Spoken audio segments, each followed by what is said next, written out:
On a la première décision, celle de la Cour d'appel de Paris sur l'affaire du casino Barrière, dans laquelle il y avait une publicité pour le champagne, et notamment le champagne Pommery, en l'occurrence.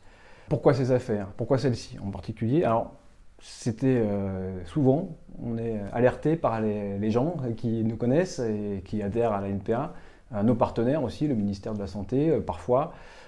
Et donc, ce jour-là, on a été alerté parce qu'il y avait une énorme campagne dans Direct Matin avec, en première page, champagne à vie, avec marqué Pommery en dessous.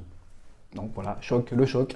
Il y a quelque chose, pour nous en tout cas, qui nous semblait extrêmement choquant, parce que c'était diffusé de manière massive, et puis parce que aussi il y avait la notion de champagne à vie, qui nous semblait outrepasser ce qu'on peut raconter dans une publicité pour l'alcool. Ça, c'est pour la première publicité.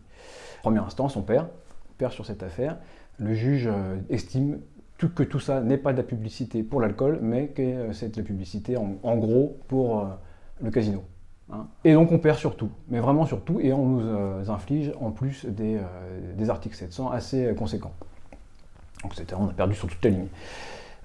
Et vous verrez que dans la cour d'appel, c'est plus nuancé déjà. On gagne sur l'essentiel et perd sur quelques points.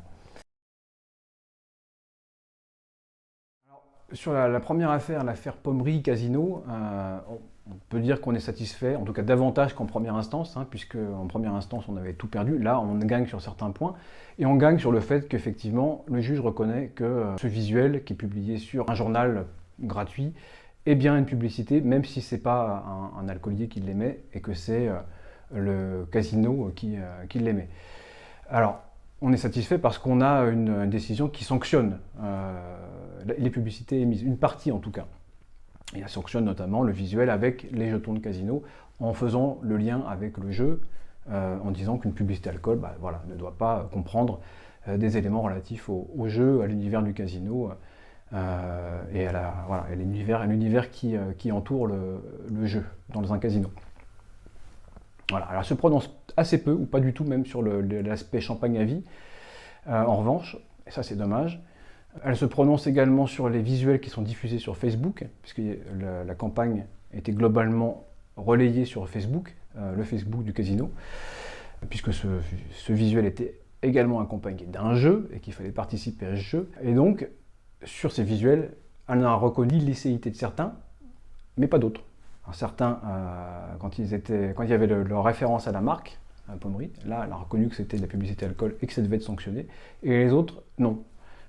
Ceux où il n'y avait pas de référence à la marque.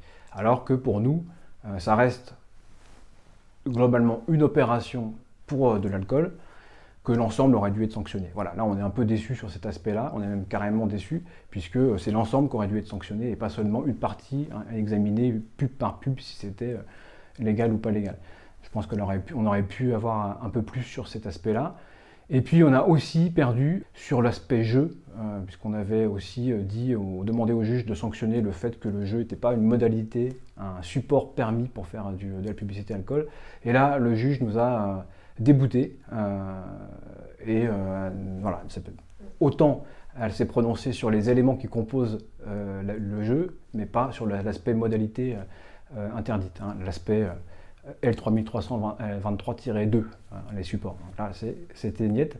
Alors que quand même, on avait des arguments de poids, notamment sur le fait qu'on avait une décision de Cour de cassation, la décision Glenfiddich, qui disait que le jeu, en l'occurrence, puisqu'il permettait d'avoir un lot particulièrement enviable, en l'occurrence, je crois que c'était une bouteille d'alcool très chère, et là, en l'occurrence, du champagne à vie, c'est un petit peu...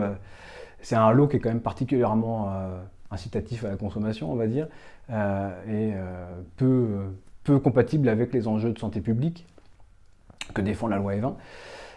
Et donc, voilà, on aurait souhaité que le principe de jeu était sanctionné, et ça n'a pas été le cas. Alors, la NPA est une association plus que centenaire, bientôt 150 ans, et qui agit sur le champ de la santé publique, et en particulier dans les addictions. Et pour cela, elle a des centres de soins qu'on appelle les XAPA, et d'autres types de structures qui accueillent les personnes. Elle fait de la prévention, et elle s'occupe aussi du respect de la loi E20. Donc une approche des addictions auprès des personnes individuellement, globalement et sur une approche populationnelle, on va dire, de la prévention avec la loi Evin.